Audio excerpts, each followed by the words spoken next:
I think I use everything growing up and not being highly touted, highly recruited or, getting in the draft, sliding a little bit. I just use everything I can.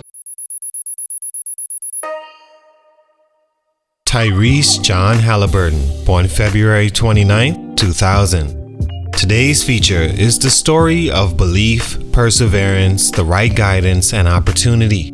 A young kid you didn't have to ask to work on his game or be a team player or challenge the best on the court. Even after perfecting all that, he still wasn't a highly ranked recruit, but kept a smile on his face and his focus on being the best all-around player he could be.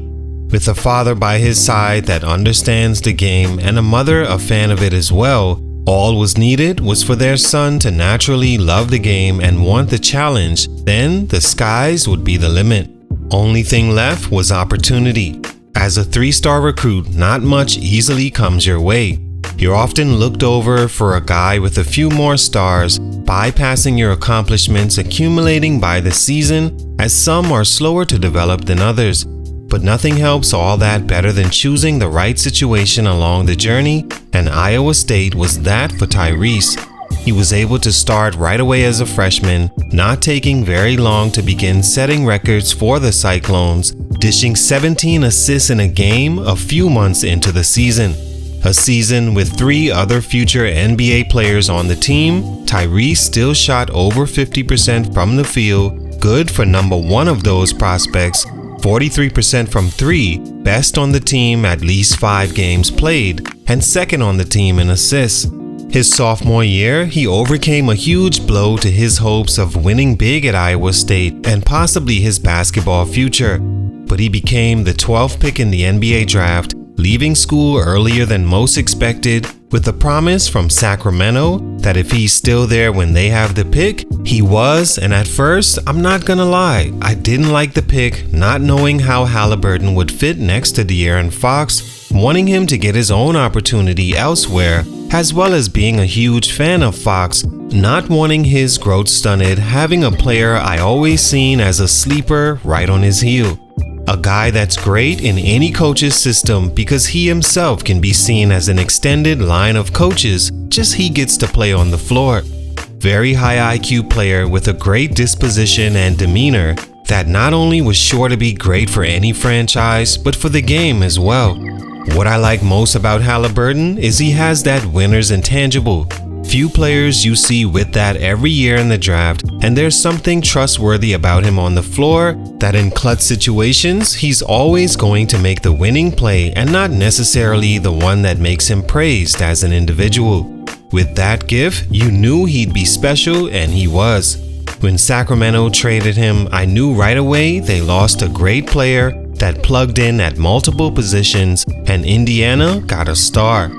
Here are 3 points in Haliburton's journey that turned him from a 3-star small-town recruit to a chance to be one of the best to ever do it.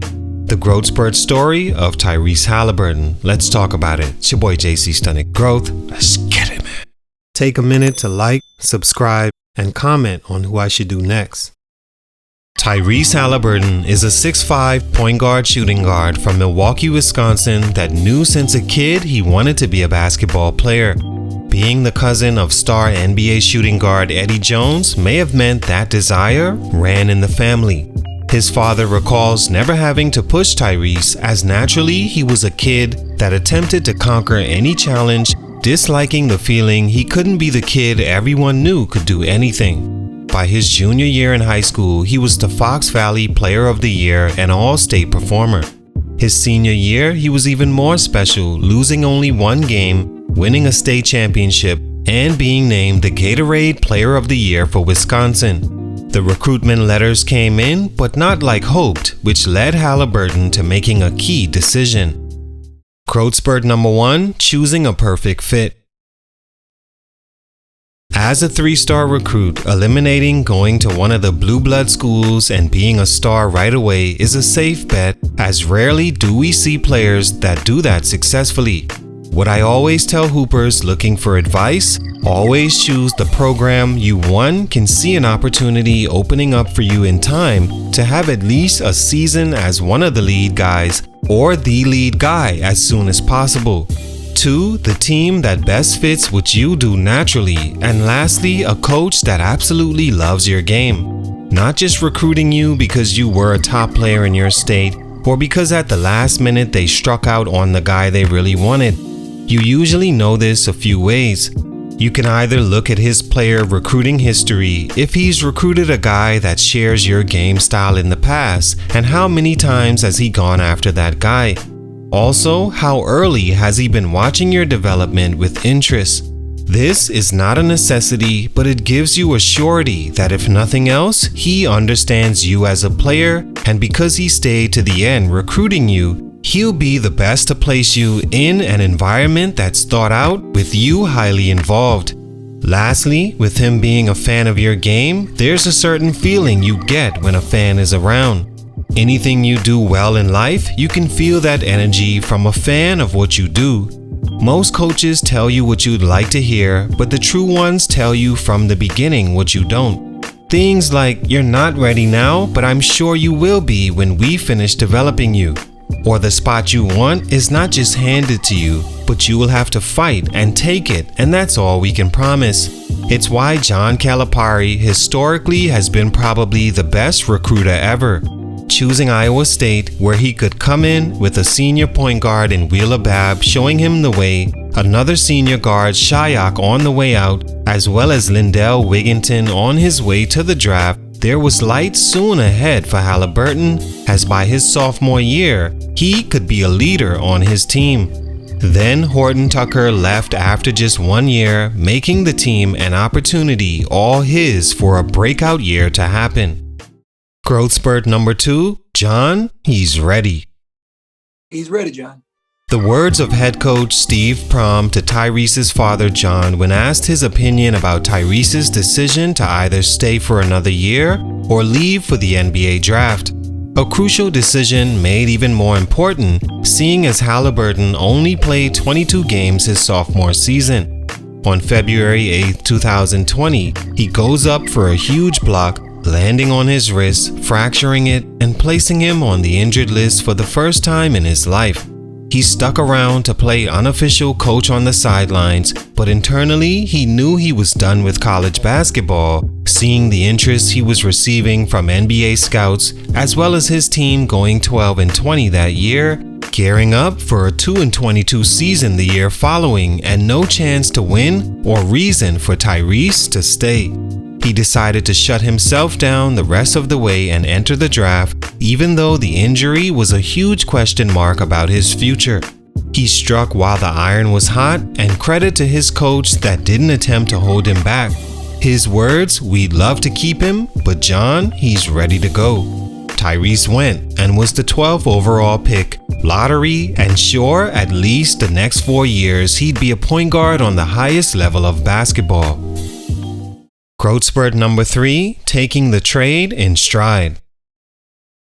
It's scary, right? You know, I put a lot of love, a lot of trust in Sacramento, and they just, got rid of me. But it's part of the business. The Sacramento Kings, respectfully, have been one of the worst franchises in NBA history for a reason. Because they don't always have the personnel to make the right decisions. But honestly, this wasn't one of those times.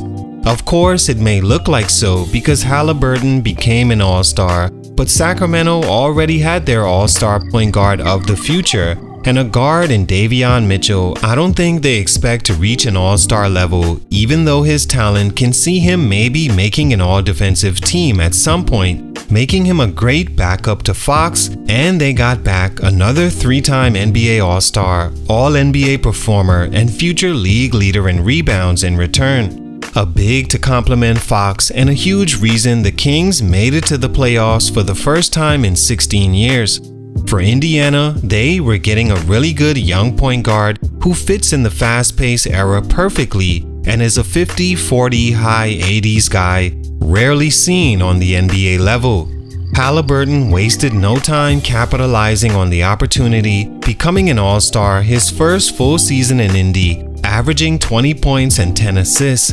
The 15th player in NBA history to do so in a season, and the only Pacer player to ever accomplish that feat. He, of course, most recently signed a 5-year, $260 million maximum contract extension with the Pacers, well deserved for a guy traded a little over a year ago. He could have sulked and lose confidence after the Kings traded him, but he took it in stride, and now he's on the way to being one of the best modern point guards in history. All in all, couldn't be happier for a guy that deserves to be seen. He's positive about winning and a team player. A great example that you don't need to change to be great, just believe and perfect the gifts you were given. Doing that, maybe one day the game can show you its appreciation 260 million times like it did Tyrese. Salute, much respect. Looking forward to what Tyrese has in store going forward. It's your boy JC Stunted Growth, and I'm out.